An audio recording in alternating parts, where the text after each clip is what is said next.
Hello everybody, it is Luke1 here with my third movie review. Now, in the past two videos I've made, I've given you a review for the first two Sam Raimi Spider-Man movies. Now, today, I will be giving you a look at Spider-Man 3. Okay, first and foremost, the story. So the story takes place after the events of Spider-Man 2, and Peter is finally with MJ with the intention of marrying her. However, things aren't looking bright for Peter, as Harry now knows that Peter is Spider-Man, and therefore Harry wants him dead. On top of that, there is an escaped convict by the name of Flint Marko, who, aka Sandman, who was the man who actually killed Peter's uncle, Uncle Ben. And then on top of that, there's another storyline thrown in with a photographer at the Daily Bugle by the name of Edward Brock Jr., who in this movie competes with Peter for a staff job at the Daily Bugle. And then we have another thing thrown in. During a scene between Peter and MJ in Central Park, a meteor falls out of the sky containing a black blob of glue, which is known as a symbiote. And one night, while Peter's asleep, the symbiote attaches itself onto Peter, and then we have the Black Suit Spider-Man. He then uses his powers to track down Flint Marko in an attempt to kill him. Eventually, when Peter's in the black suit and he's, after having spent some time in a jazz club with Gwen Stacy, he goes to a bell tower in the black suit in an attempt to get rid of the symbiote, and no one else but Eddie Brock just so happens to be there, and during Peter's attempt to remove it, the symbiote lands onto Eddie, and then we have Venom. Okay, now, first and foremost, the characters, they're good, I'd say, but the sheer quantity of characters and storylines thrown in this movie, it just ends up being a bit of a mess, because you've got the Peter and MJ story, you've got the New Goblin, aka Harry Osborn story, you've got the Sandman story, you've got the Edward Brock Jr. story, you've got Peter's relationship with the symbiote suit, with the symbiote, sorry. I guess symbiote suit's another name for it. But all of that, it literally, it just boggles your mind.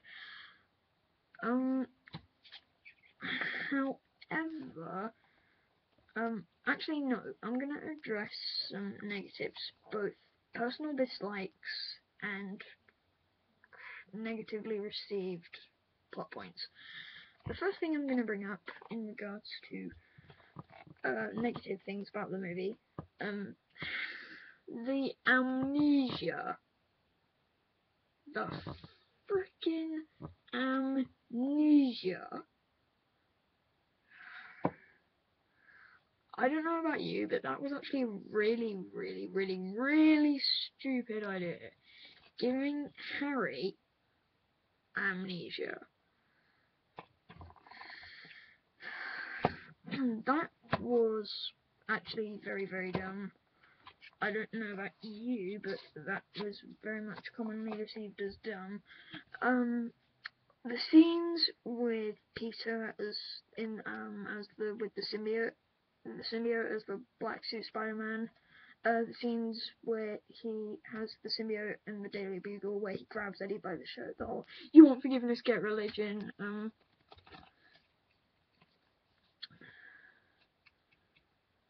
Yeah, you watched in Escape Religion. The scenes where Peter's just strutting around on the street in the Daily Bugle, talking to oh God, what's her name? Miss Brant, that's it. And the scenes where he like puts his feet up on J. Jonah Jameson's desk. Oh my God, those scenes were terrible. However, the whole Saturday Night Fever Strike thing is something I think is actually quite funny. However, if someone was to twist my arm and make me say, no, you need to agree that emo Peter strut had no place in the movie, yes, I'd have to agree with that. Also, the relationship between Peter and MJ, it's very much back and forth. Mainly because of the whole thing with MJ being a star of Broadway, with the play where she gets the negative reviews and then she ends up being fired and needing help from Peter as opposed to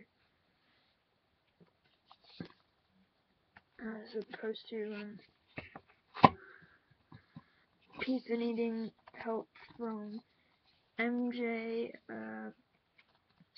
The breaking up. Oh, sorry about this. Everything about this movie, despite the fact that it is kind of boggling with my mind at the moment. You've got the Sandman story, and I don't know about you, but Sandman is probably the only villain who anyone could relate to, if at all, in this movie. I'm by no means saying Harry and Eddie suck as characters. They far from it. They far from suck in my mind.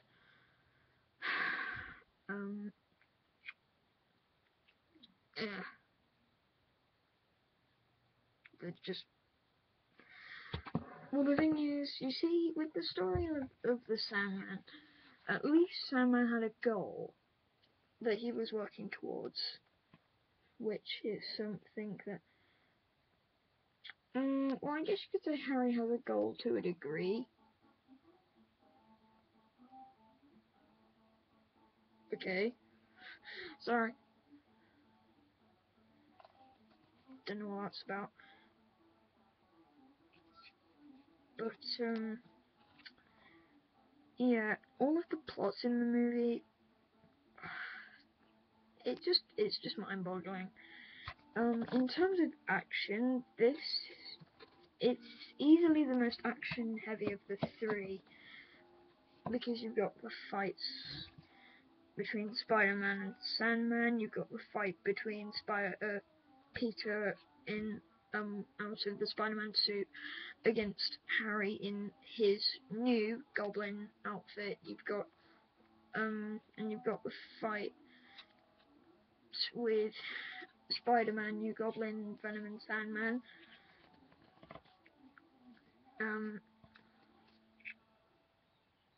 And then you've got and then you have that another one-on-one fight where it's where Peter is in his emo look, and he fights Harry in the Osborn house.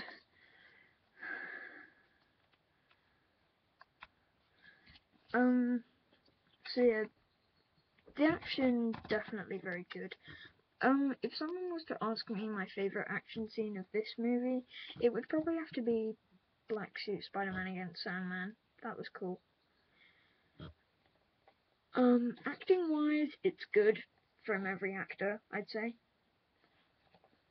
But especially with someone who I didn't bring up, a character who I did not bring up at all in my reviews of the first two movies was J. Jonah Jameson.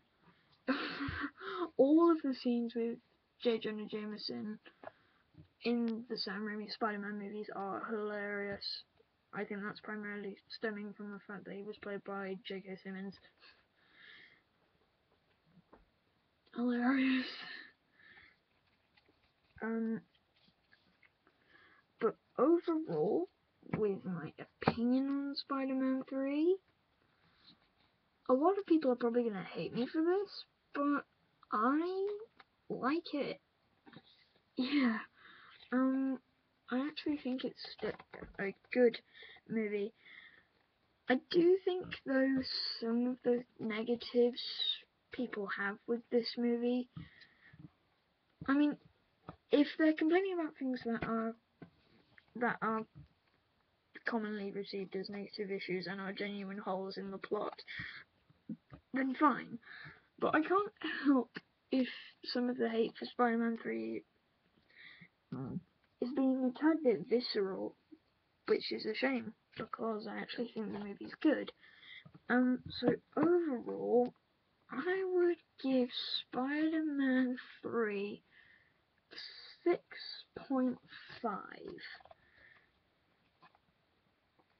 It does have many flaws. I won't be afraid to admit that, but for me, there are enough qualities to the point where there are enough good qualities to the point where I can overlook those flaws and accept Spider-Man 3 for what it is. Even considering how bad it is, it's definitely more than good enough to put both of the Amazing Spider-Man movies out the water.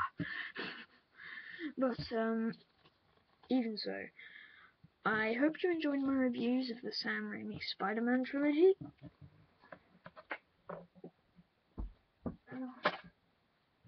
Let's get the other two. And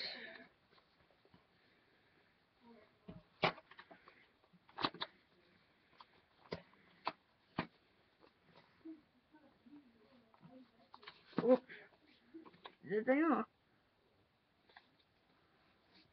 The Sam Raimi Spider-Man movies. Hope you've enjoyed looking at the shedding opinions. I hope that you've enjoyed my reviews on these movies, and there will be more movie reviews in the future. You never know. So yeah, that's the 3 Spider-Man movies. The chance of me reviewing Amazing Spider-Man 1 and 2 is a bit iffy, because I haven't really watched those movies all the way through. Like, I've seen bits and pieces of both, but I've not watched either all the way through. But yeah, that's the Sam Raimi Spider-Man movies. Hope you enjoyed, and until next time, my friends, later.